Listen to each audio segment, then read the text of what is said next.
বিভিন্ন ধরনের ফিতনা, পারিবারিক, সামাজিক, ব্যক্তিগত, রাষ্ট্রীয়, দেশীয় বিভিন্ন ধরনের ফিতনার মধ্যে আমরা নিয়োজিত আছি।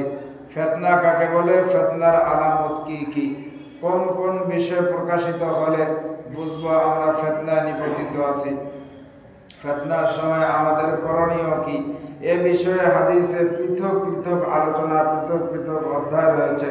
ফিতনা সম্পর্কে অনেক উলামা একরাম স্বতন্ত্র কিতাব রচনা করেছেন, কিতাব লিখেছেন। শুধুমাত্র আমরা এখানে ফিতনা কাকে বলে, ফিতনা কি কি এবং ফিতনার যুগ এসে গেলে আমাদের করণীয় কি, এ সম্পর্কে আলোচনা করব ইনশাআল্লাহ। ভবিষ্যতে সংঘটিত অবস্থা সমূহের বর্ণনা আল্লাহ রাসূল সাল্লাল্লাহু আলাইহি ওয়াসাল্লাম কিভাবে দিলেন, অতএব তার শিক্ষা, তার বর্ণনা, বিধিবিধান কিয়ামত পর্যন্ত কার্যকর থাকবে। কোন যুগের সাথে তার শিক্ষা সীমাবদ্ধ নয়। রাসূল করিম সাল্লাল্লাহু আলাইহি ওয়াসাল্লাম আমাদেরকে যে শিক্ষা দিয়েছেন তা জীবনে সকল শাখায়, সমস্ত জায়গায় আমাদেরকে ফিট করতে হবে। তার শিক্ষার দুটি দিক রয়েছে। রাসূল করিম সাল্লাল্লাহু আলাইহি ওয়াসাল্লাম আমাদেরকে যা শিক্ষা দিয়ে গেছেন, এই শিক্ষার দুইটি দিক রয়েছে। এক নম্বর হলো শরীয়তের বিধিবিধানের বর্ণনা, এক নম্বর হলো শরীয়তের বিধিবিধানের বর্ণনা, যেমন অমুক জিনিস হালাল, অমুক জিনিস হারাম, এই কাজটা জায়েজ, এই কাজটি না জায়েজ, এই কাজটি ওয়াজিব, এই কাজটি ফরজ, এই কাজটি সুন্নত, এই কাজটি হলো মুস্তাহাব।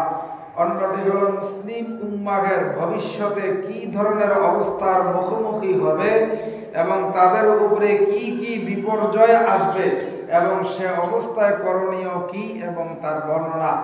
আর দ্বিতীয়টি হলো রাসূল করিম সাল্লাল্লাহু আলাইহি ওয়াসাল্লামের শিক্ষার একটি অত্যন্ত গুরুত্বপূর্ণ অংশ। তিনি ভবিষ্যতে সংঘটিত ঘটনাবলী সম্পর্কে আল্লাহ তাআলার পক্ষ থেকে জ্ঞান প্রাপ্ত হওয়ার পর উম্মতকে জানিয়েছেন। ভবিষ্যতে কিয়ামতের আগ পর্যন্ত উম্মতে মুহাম্মাদি আমরা কি ধরনের বিপদ আর মুসিবতের মধ্যে পড়ব, কি ধরনের ফিতনা আমাদের মধ্যে আসবে, এই সম্পর্কে আল্লাহ তাআলার পক্ষ থেকে জ্ঞান প্রাপ্ত হয়ে রাসূল করিম সাল্লাল্লাহু আলাইহি ওয়াসাল্লাম আমাদেরকে জানিয়ে দিয়েছেন যে ভবিষ্যতে এই ঘটনা ঘটবে এবং যে অবস্থায় এই অবস্থায় উম্মতের করণীয় কি, এ সম্পর্কেও রাসূল করিম সাল্লাল্লাহু আলাইহি ওয়াসাল্লাম আমাদেরকে বাতলিয়ে দিয়েছেন। আজকে এই বিষয় সম্পর্কে সংক্ষিপ্ত আলোচনা হবে। আমাদের সকলকে যেন আল্লাহ তাআলা আমলের নিয়তে বলার শোনার তৌফিক দান করেন, বলেন আমিন। উম্মতের নাজাতের ফিকির রাসূল করিম সাল্লাল্লাহু আলাইহি ওয়াসাল্লাম উম্মতের নাজাতের ফিকিরের চিন্তা সর্বদাই বেকুল থাকতেন। আল্লাহর নবী সাল্লাল্লাহু আলাইহি ওয়াসাল্লাম উম্মতের নাজাতের চিন্তা, চেতনা, এটা সর্ব অবস্থায় আল্লাহর নবী বেকুল থাকতেন। হাদিস শরীফের মধ্যে আসছে রাসূল করিম সাল্লাল্লাহু আলাইহি ওয়াসাল্লাম বলেন, মুতাওয়াসিলাল আহজান দাইমাল ফিকর।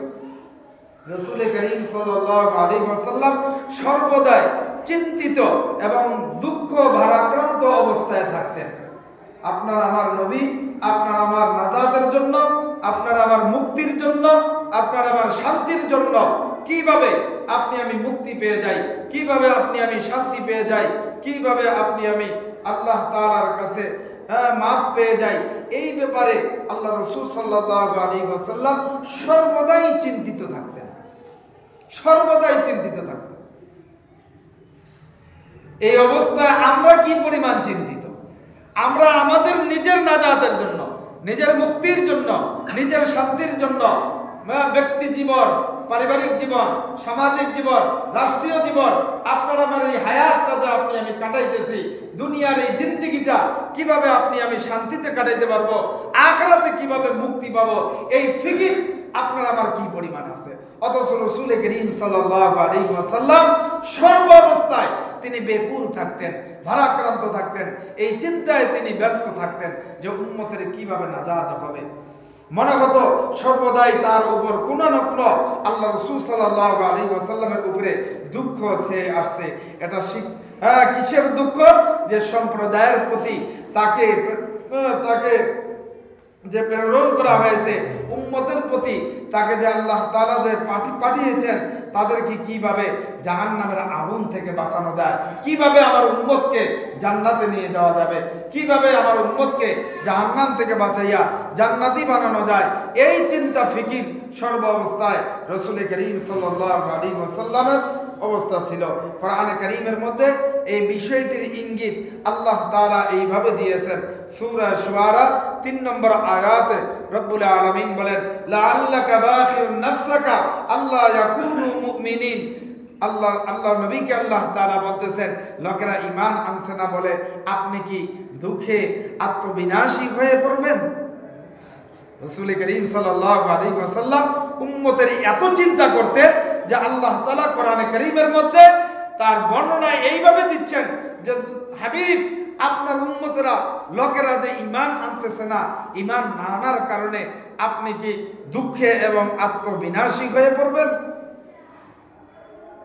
এক হাদিসে রাসূল করিম সাল্লাল্লাহু আলাইহি ওয়াসাল্লাম বলেন, আমার উপমা হলো, রাসূল করিম সাল্লাল্লাহু আলাইহি ওয়াসাল্লামের উপমা আল্লাহ নবী নিজেই দিচ্ছেন যে আমার উপমা হলো এক ব্যক্তির ন্যায়, যে ব্যক্তি আগুন প্রজ্বলিত করলো, আর ওই আগুনের মধ্যে পতঙ্গ উড়িয়ে এসে তারা আগুনের মধ্যে পড়তেছে, আর ওই ব্যক্তি শত চেষ্টা করতেছে পতঙ্গগুলো যেন, পিপিলিকাগুলো যেন, এই প্রাণী যেন আগুনের মধ্যে না পড়ে, শত চেষ্টা তিনি করতেছেন, তারপরও সেগুলো আগুনে ঝাঁপ দেয়। এমনি ভাবে আমিও তোমাদেরকে জাহান্নাম থেকে বাঁচানোর চেষ্টা করতেছি। আল্লাহ রাসূল সাল্লাল্লাহু আলাইহি ওয়াসাল্লাম বলেন, তোমাদের কমর ধরে ধরে আমি বাধা দিচ্ছি, কিন্তু এরপরও তোমরা জাহান্নামের আগুনে পড়ে যাচ্ছ। আল্লাহ নবী সাল্লাল্লাহু আলাইহি ওয়াসাল্লাম আপনার আমার জীবনের প্রতিটা বিষয় ক্ষুদ্র থেকে বৃহৎ যা কিছু প্রয়োজন, আপনার আমার ব্যক্তি থেকে নিয়ে আন্তর্জাতিক জীবন পর্যন্ত যা কিছু প্রয়োজন, অর্থনীতি থেকে নিয়ে আপনার যত কিছু প্রয়োজন, সমস্ত কিছু রব্বুল আলামিন আপনার আমার নবীর মাধ্যমে আপনাকে আমাকে দিয়েছেন, প্র্যাকটিক্যাল দেখিয়ে দিয়েছেন। শুধু শিক্ষাই দেন নাই, প্র্যাকটিক্যাল দেখিয়ে দিয়েছেন যে এটা জায়েজ, এটা না জায়েজ, এটা হারাম, এটা হালাল, এটা ফরজ, এটা সুন্নত, এটা ওয়াজিব, এটা মুস্তাহাব। এইভাবে ধরে ধরে আল্লাহ রাসূল সাল্লাল্লাহু আলাইহি ওয়াসাল্লাম উম্মতের জন্য ফিকির করেছেন। ধরে এক উম্মতকে ধরে মনে হয় যেন আল্লাহ নবী সাল্লাল্লাহু আলাইহি ওয়াসাল্লাম জাহান্নাম থেকে বাঁচানোর জন্য তিনি বর্ণনা করেছেন, দেখিয়ে দিয়েছেন যে জাহান্নাম থেকে উম্মত বাঁচো। রাসূল করিম সাল্লাল্লাহু আলাইহি ওয়াসাল্লাম শুধু তার যুগের লোকদের জন্য ফিকির ছিল তা না, বরং কিয়ামত পর্যন্ত আগত সমস্ত সকল উম্মতের জন্য সমান ফিকির আল্লাহ নবী সাল্লাল্লাহু আলাইহি ওয়াসাল্লাম করেছেন, সমান ফিকির করেছেন। শুধুমাত্র সাহাবায়ে কেরামদের ব্যাপারে বা রাসূল করিম সাল্লাল্লাহু আলাইহি ওয়াসাল্লামের যুগের লোকেরা তাদের ব্যাপারে তিনি ফিকির করেছেন জাহান্নাম থেকে বাঁচানোর জন্য। না, কিয়ামতের আগ পর্যন্ত উম্মত মুহাম্মদী যত মানুষ পৃথিবীর মধ্যে আসবে সকলের জন্য সমান ফিকির আল্লাহ রাসূল করেছেন, সমান ফিকির করেছেন। এই জন্য আমার ভাইরা, ভবিষ্যতে কি ফিতনা দেখা দিবে, তাই রাসূল করিম সাল্লাল্লাহু আলাইহি ওয়াসাল্লাম আগত লোকদেরকে সমকালীন অবস্থা সম্পর্কে সতর্ক করেছেন। এ সম্পর্কে হাদিসের প্রায় সকল গ্রন্থেই লেখা হয়েছে। কিতাবুল ফিতান নামে একটি স্বতন্ত্র অধ্যায় সন্নিবেশিত হয়েছে, একটি কিতাব আছে কিতাবুল ফিতান। এই কিতাবুল ফিতানের মধ্যে ফিতনা যত প্রকার হতে পারে, রাসূল করিম সাল্লাল্লাহু আলাইহি ওয়াসাল্লাম কিয়ামতের আগ পর্যন্ত যত ফিতনা পৃথিবীর মধ্যে সংঘটিত হবে সমস্ত ফিতনা সম্পর্কে তিনি সতর্ক করেছেন। এই সতর্কের হাদিসগুলো একটা কিতাবের মধ্যে একত্র করা হয়েছে। সেই কিতাবটির নাম হলো কিতাবুল ফিতান। এই কিতাবের মধ্যে রাসূল করিম সাল্লাল্লাহু আলাইহি ওয়াসাল্লামের ভবিষ্যৎবাণী, ভবিষ্যতের ফিতনা, যে সমস্ত ফিতনা উম্মত ফিতনার মধ্যে পড়বে, এই ফিতনার হাদিসগুলো আনা হয়েছে। রাসূল করিম সাল্লাল্লাহু আলাইহি ওয়াসাল্লাম ফিতনা সম্পর্কে মুসনাদে আহমদ হাদিস শরীফ হলো 21810 নম্বর হাদিস। এই হাদিসের মধ্যে রাসূল করিম সাল্লাল্লাহু আলাইহি ওয়াসাল্লাম বলেন, ইন্নী লাআরাল ফিতান তাকাউ খিলাল বুয়ুতিকুম কাওয়াকিল মাতারি। আল্লাহ নবী সাল্লাল্লাহু আলাইহি ওয়াসাল্লাম হাদিসের মধ্যে বলেন, ভবিষ্যতে তোমাদের গৃহে বৃষ্টির ফোঁটার ন্যায় ক্রমাগতভাবে ফিতনা নিপতিত হবে। বৃষ্টির ফোঁটার ন্যায় তোমাদের মাঝে ভবিষ্যতে ফিতনা নিপতিত হবে।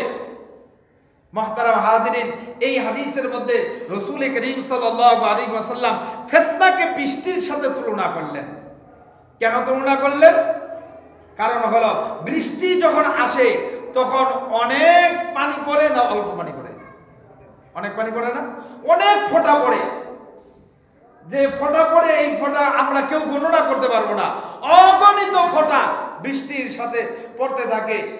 ঠিক তেমনি ভাবে আল্লাহ রাসূল সাল্লাল্লাহু আলাইহি ওয়াসাল্লাম এটাই বুঝাইলেন যে তোমাদের মাঝে যে ফিতনাগুলো আসবে, এই ফিতনাগুলো বৃষ্টির ফোঁটার ন্যায় পড়তে থাকবে। অনেকগুলো পানি যেরকম বৃষ্টির মধ্যে পড়ে, ঠিক তদ্রূপ ওরকম বৃষ্টির পানির মতো তোমাদের ওই ধরনের বৃষ্টির পানির মতো ওই পরিমাণ ফিতনা তোমাদের কাছে নিপতিত হবে। আর 2 নম্বর কারণ হলো বৃষ্টির সাথে ফিতনার সাথে উদাহরণ দেওয়ার 2 নম্বর কারণ হইল, বৃষ্টি যখন আসে ক্রমাগতভাবে বিরামহীন ভাবে পড়তে থাকে। নাকি থেমে থেমে পড়ে? থেমে থেমে পড়ে। যখন যেই জায়গায় বৃষ্টি হয় পড়তেই থাকে না? নাকি একটু পড়ছে, 1 সেকেন্ড পড়ছে তো 10 সেকেন্ড আবার একটু অফ, এরকম নাকি? ক্রমাগতভাবে বৃষ্টির ফোঁটাগুলো পড়তেই থাকে।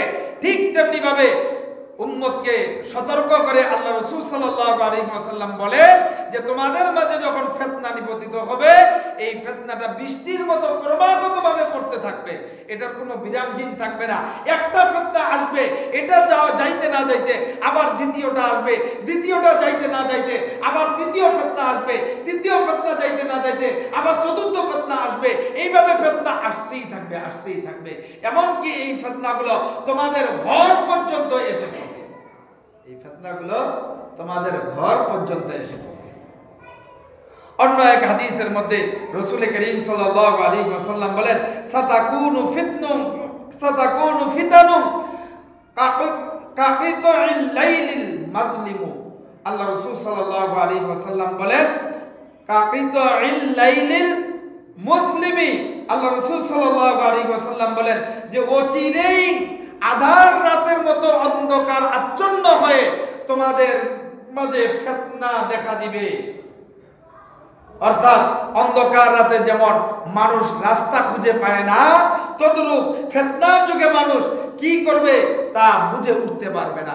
যখন তার মাঝে ফিতনা একটার পরে একটা আসতে থাকবে, একটা ফিতনা না যাইতে আরেকটা আসবে, আরেকটা না যাইতে আরেকটা আসবে, এরকম যখন বৃষ্টির মতো ক্রমাগতভাবে ফিতনা আসতেই থাকবে, আসতেই থাকবে, ঠিক তখন সে নিজেই বুঝতে পারবে না যে সে নিজে আসলে কি করবে, কোনটা থেকে বাঁচতে যাইয়া কোনটা থেকে বাঁচতে যাবে সে নিজেই বুঝে উঠতে পারবে না। ফিতনা তোমাদের পুরা সমাজ, পুরা পরিবেশকে আচ্ছন্ন করে ধরবে।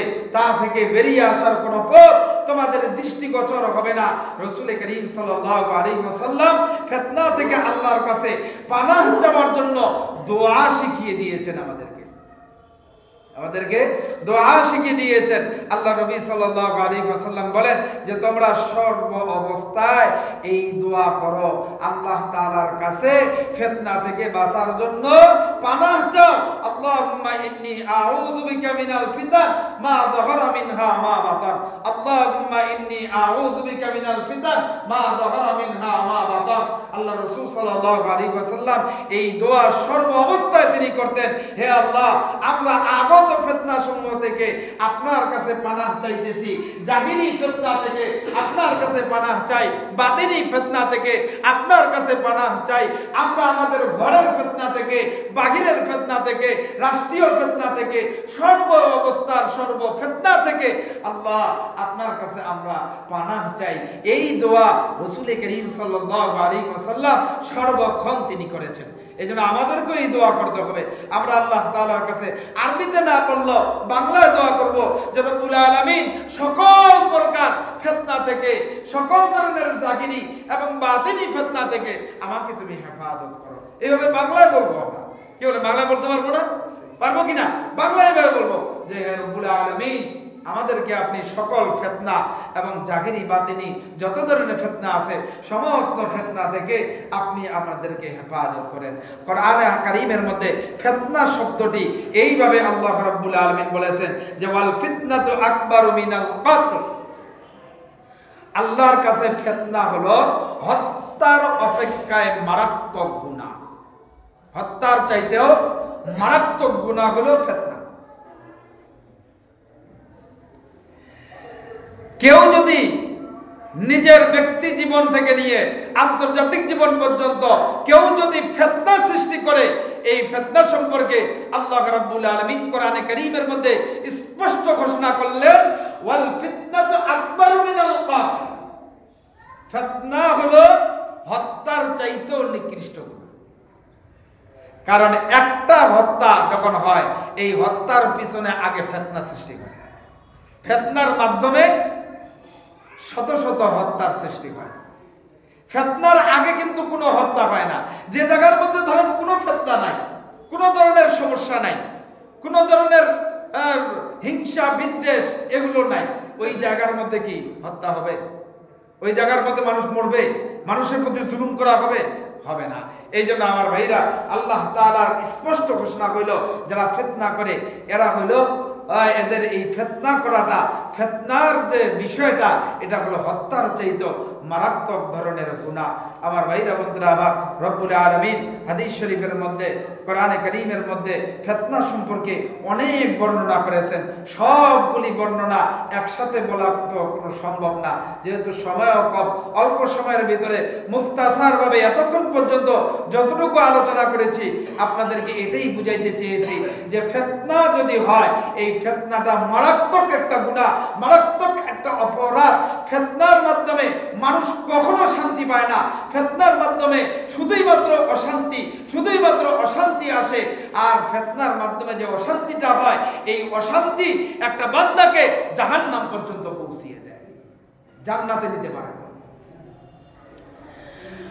এই জন্য যখন দেখবেন দুই দলের মধ্যে যখন লড়াই শুরু হয়ে যায়, দুটি দলের মধ্যে যখন লড়াই শুরু হয়ে যায়, এমনি ভাবে যখন দুইজন মুসলমান কিংবা মুসলমানের দুইটি দল পরস্পর লড়াই করে এবং একে অন্যকে হত্যা করার উদ্বুদ্ধ হয় এবং জানা যায় না যে কে অন্যায়ের উপরে আছে আর কে ন্যায়ের উপরে রয়েছে, তাহলে এটিও একটি ফিতনা। হাদিস শরীফের মধ্যে রাসূল করিম সাল্লাল্লাহু আলাইহি ওয়াসাল্লাম এটাকেও ফিতনা বলেছেন যে মুসলমানদের মধ্যে দুই দলের মধ্যে ফিতনা সৃষ্টি হয়েছে। দুই দলের মধ্যে এমন ফিতনা সৃষ্টি হয়েছে যে এই দুই দল একে অন্যকে এরকম হত্যা করার জন্য উদ্বুদ্ধ হয়েছে। তো এমন অবস্থার মধ্যে যেহেতু দুই দলেই মুসলমান, দুই দলের মধ্যে মারামারি লেগে গেছে, দুই দলের মধ্যে এখন এই মারামারি এই অবস্থায় আপনি কোন দলকে ন্যায় বলবেন আর কোন দলকে অন্যায় বলবেন, এটা বের করা আপনার আমার জন্য বড় কঠিন হয়ে যায়। আমি বের করতে পারবো না কাকে আপনি ফিতনা বলবেন। দুই দলেই তো মুসলমান, দুটা যখন মারামারি লাগছে, একজন আরেকজনকে হত্যা করার জন্য উদ্বুদ্ধ হয়েছে, তখন আপনি দুই দলকে কে ন্যায় আর কে অন্যায়, এটা আমি কিন্তু বের করতে পারবো না। এই অবস্থা আমাদের দেশের মধ্যে আজকে হয়েছে না ভাই? দেখেন আমাদের দেশের মধ্যে বৃহত্তর একটা দল, যে দলটা তাবলীগ জামাত নামে দল, যে দলটা আমাদের মাঝে তাদের সম্মান, তাদের মর্যাদা এত বেশি ছিল যে তাদের সাথে আমরা কখনো কোনো রকম আমরা ঝগড়া বিবাদ তাদের মধ্যে দেখি নাই, অথবা অন্য কেউ গায়ের জোরে এসে তাদের সাথে ঝগড়া বিবাদে কোনোদিন লাগে নাই।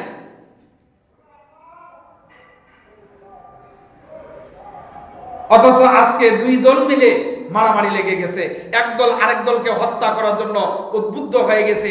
এমনকি গত পরশুদিন যে মারামারিটা হয়েছে, গত পরশুদিন যে অবস্থাটা হয়েছে, চারজনের খবর আসছে, প্রায় 4 জন ইন্তেকাল করেছেন, 4 জন শহীদ হয়ে গেছেন। হাজার হাজার সাথীরা বিভিন্ন হাসপাতালের মধ্যে তারা আহত অবস্থায় চিকিৎসা নিচ্ছেন। অথচ দুই দলেই কি মুসলমান? কি বলেন, দুই দলে মুসলমান না? দুই দলেই মুসলমান, দুই দলেই নামাজ পড়ে, দুই দলেই রোজা রাখে, দুই দলেই হজ করে, দুই দলে যাকাত আছে, দুই দলের মধ্যে ইসলাম আছে। দুই দলের চেহারা দেখলে বোঝা যায় দুই দলেই ইসলামপন্থী মুসলমান। দুই দলেরই মাথায় টুপি, মুখে দাড়ি। অথচ কিছুদিন আগে এই দুই দল মিলে একই প্লেটের মধ্যে খানা খাইছে। কি বলেন, খানা খাইছে না? একই প্লেটের মধ্যে খানা খাইছে। অথচ আজকে এই দুই দল মিলে একটা ভাগ হয়ে গেছে, দুইটা ভাগ হয়ে যাইয়া তারা দুই দলেই মারামারি কাটাকাটি শুরু করে দিয়েছে। একজন আরেকজনকে হত্যা করতেছে, একজন আরেকজনকে নিহত করতেছে, একজন আরেকজনের উপরে আক্রমণ করতেছে। রাসূল করিম সাল্লাল্লাহু আলাইহি ওয়াসাল্লাম এক হাদিসের মধ্যে স্পষ্ট ঘোষণা করেছেন, দুই দল মুসলমান যখন মারামারি করবে, একজন আরেকজনকে হত্যা করার জন্য উদ্বুদ্ধ হবে, তখন তোমরা কে ন্যায় আর কে অন্যায় এটা যখন তোমরা বুঝতে পারবা না। রাসূল করিম সাল্লাল্লাহু আলাইহি ওয়াসাল্লাম অন্য হাদিসের মধ্যে স্পষ্ট ঘোষণা করেছেন, ইজা তাকাল মুসলিমানি বিসাইফাইহিমা ফাল কাতিলু ওয়াল মুকতালু ফিন্নার। আল্লাহর নবী বলেন, যদি দুইজন মুসলমান তরবারি নিয়ে একে অপরের বিরুদ্ধে লড়াই করে, তাহলে হত্যাকারী এবং নিহত ব্যক্তি উভয়ে জাহান্নামে যাবে। রাসূল করিম সাল্লাল্লাহু আলাইহি ওয়াসাল্লাম বুখারী শরীফের হাদিস, 3 নম্বর হাদিস, বুখারী শরীফের 31 নম্বর হাদিস। এটা বুখারী শরীফের 31 নম্বর হাদিস। আল্লাহ রাসূল সাল্লাল্লাহু আলাইহি ওয়াসাল্লাম স্পষ্ট বলেন যে তোমরা যখন দেখতে পাইবা দুইজন মুসলমান অথবা দুই দল মুসলমান, দুই দলেই মুসলমান একে অপরকে হত্যা করার জন্য, নিহত করার জন্য তারা উদ্বুদ্ধ হয়ে যাবে, মারামারি করবে, তখন তোমরা বুঝে নিবা দুই দলেই হলো জাহান্নাম। এক সাহাবী জিজ্ঞাসা করলেন, ইয়া রাসূলুল্লাহ, ইয়া হাবিবাল্লাহ, যেই দল আরেক দলকে হত্যা করলো, হত্যাকারী হিসেবে সে জাহান্নামে যাবে, এটা তো আমাদের বুঝে আসলো, কিন্তু যে নিহত হলো, হত্যার শিকার হলো, সে আবার জাহান্নামে যাবে কিভাবে? এটা তো আমাদেরও প্রশ্ন। কি বলেন, আমাদের প্রশ্ন আসে, সাধারণভাবে প্রশ্ন আসে না যে দুই দলই কেমনে আবার বের হন জাহান্নামে যায়? যে জুলুম করলো সে তো জুলুমকারী, যে জুলুমের শিকার হলো সে তো মাজলুম। অথচ আল্লাহর নবী হাদিসের মধ্যে স্পষ্ট বলেন, কেন বলছেন জানেন? মাজলুম কখনো যুদ্ধ মারামারি করবে না, মাজলুম কখনো মারামারি করবে না, মাজলুম কখনো মুসলমান কখনো মারামারি করবে না। যেহেতু দুই দলেই মুসলমান, অর্থাৎ দুই দলেই কিন্তু মাজলুম। দুই দলের মধ্যে যখন মারামারি হয়ে যায়, ফিতনার সৃষ্টি হয়ে যায়, যখন তারা একজন আরেকজনকে হত্যা করার জন্য উদ্বুদ্ধ হয়, হত্যা করে, নিহত করে, দুই দলেই আল্লাহর নবী বলেন মুসলমান হওয়ার জন্য তারা দুই দলেই জাহান্নামে, দুই দলেই জাহান্নামে যাবে। যে হত্যা করেছে সে যখন হত্যা করতেছিল, যাকে হত্যা করেছিল সে কি চুপচাপ বসেছিল? সেও তো তাকে মারার জন্য তরবারি উত্তোলন করছে, করে নাই? করবে কিনা? আপনি যদি আমাকে মারেন, আপনিও মুসলমান আমিও মুসলমান, আমাকে আপনি মারতে আসছেন, আমি কি হাত পা গুছাইয়া বসে থাকবো? আমিও তো মারার জন্য, আপনাকে মারার জন্য অথবা ঠেকার জন্য এবং আপনাকে মারার জন্য আমিও উদ্বুদ্ধ হব। এই জন্য আল্লাহ রাসূল সাল্লাল্লাহু আলাইহি ওয়াসাল্লাম স্পষ্ট ঘোষণা করলেন যে তার সঙ্গীকে সে যে হত্যা করতে চেয়েছিল, এই সঙ্গীকে হত্যা করার জন্য সে যে হত্যা করেছে, যে হত্যা হয়েছে, সেও হত্যা থেকে বাঁচার জন্য, তাকেও পাল্টা হত্যা করার জন্য সেও চেষ্টা করেছে। যেহেতু দুইজন দুইজনকে হত্যা করার জন্য চেষ্টা করেছে, অতএব দুইজনই জাহান্নামে। আজকে তাবলীগ জামাতের মধ্যে, এত বড় একটা বৃহত্তর জামাতের মধ্যে আজকে যে মারামারিটা হচ্ছে, এই মারামারি কি কাফের মুসলমানদের সাথে, ইহুদি মুসলমানদের সাথে, বেধর্মী মুসলমানদের সাথে মারামারি? না না, মুসলমান মুসলমানকে মারতেছে। এক ভাই আরেক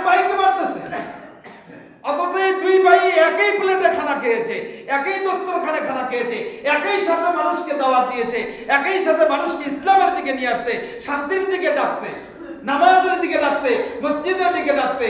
একজন আরেকজন দুইজনের চেহারার দিকে তাকাইলে বোঝা যায় দুইজনেই মুসলমান, দুইজনেরই মাথায় টুপি আছে, মুখে দাঁড়িয়ে আছে, শরীরে পাঞ্জাবি আছে, দুইজনেই একই দলের লোক, একই কাজের লোক, একই ধরনের লোক। অথচ দুইজনের মধ্যে এরকম মারামারি শুরু হয়ে গেছে। রাসূল করিম সাল্লাল্লাহু আলাইহি ওয়াসাল্লাম স্পষ্ট বলেছেন, যেহেতু দুই দলই জাহান্নামে যাবে, আমরা কেউ দুই দলের এক দলও থাকবো না। কি বলেন? দুই দল আগে ঠিক হবে, আগে তারা সমাধান করবে, তারপরে আমরা থাকবো। তাহলে কি আমরা দাওয়াতের কাজ বন্ধ করে দিব? না না, দাওয়াতের কাজ বন্ধ করে দিব না। আমি আমার নিজের স্বস্থানে থেকে আমি দাওয়াতের কাজ করব। আমি আমার স্থানে থেকে আমি আমার মতো দাওয়াতের কাজ চালিয়ে যাব। দাওয়াতের কাজের যে নিয়ম কানুন আছে, এই নিয়ম কানুন অনুযায়ী দাওয়াত চলতে থাকবে, আমি এই দাওয়াত দিতেই থাকবো। কিন্তু ওই দুই দলের সাথে আমি থাকবো না, কারণ তারা আগে ঠিক হবে, তারপরে আমি থাকবো। আজকে যেমন বিভিন্ন জায়গার মধ্যে মিটিং মিছিল হবে না, বিভিন্ন জায়গার মধ্যে বিক্ষোভ ডাকা আছে, আমাদের দিনাজপুর ডাকা আছে, নামাজের পরে বিক্ষোভ হবে, মিছিল হবে। এই যে বিক্ষোভ আর মিছিল হবে, এটা তো দুঃখ লাগে। কার বিরুদ্ধে আমি মিছিলে যাচ্ছি, কার বিরুদ্ধে আমি বিক্ষোভ করতেছি? সে তো আমারই ভাই, সে তো মুসলমান ভাই। তার বিরুদ্ধে আজকে এমন একটা পরিস্থিতি দাঁড়িয়ে গেছে, তার বিরুদ্ধে আমাকে আজকে রাস্তায় নামতে হচ্ছে, তার বিরুদ্ধে আজকে আমাকে মিছিল মিটিং বিক্ষোভ এগুলো আপনাকে আমাকে করতে হচ্ছে। তার বিরুদ্ধে এইভাবে লাঠি হাতে নিতে হচ্ছে, অস্ত্র হাতে নিতে হচ্ছে। কেন? মুসলমান মুসলমান তো ভাই ভাই, ভাই কেন ভাইয়ের উপরে আক্রমণ করবে? এটা মারাত্মক একটা ফিতনা। এই ফিতনা থেকে আপনাকে আমাকে অবশ্যই বাঁচতে হবে। এই ফিতনা থেকে যদি আমি না বাঁচি, তাহলে আমি যারা চিন্তা করতেছি যে আমরা তো তাবলীগের সাথে জড়িত না, আপনি তাবলীগের সাথে জড়িত না হইলেও আপনার উপরে এই ফিতনা নিপতিত হবে। এক সময় আপনার উপরে এই ফিতনা নিপতিত হবে। এই ফিতনাটা শুধুমাত্র এক সময় এটা ভিতরে ছিল, এটা শুধু ইস্তেমার মাঠের ভিতরে ছিল, কাকরাইল মসজিদের ভিতরে ছিল।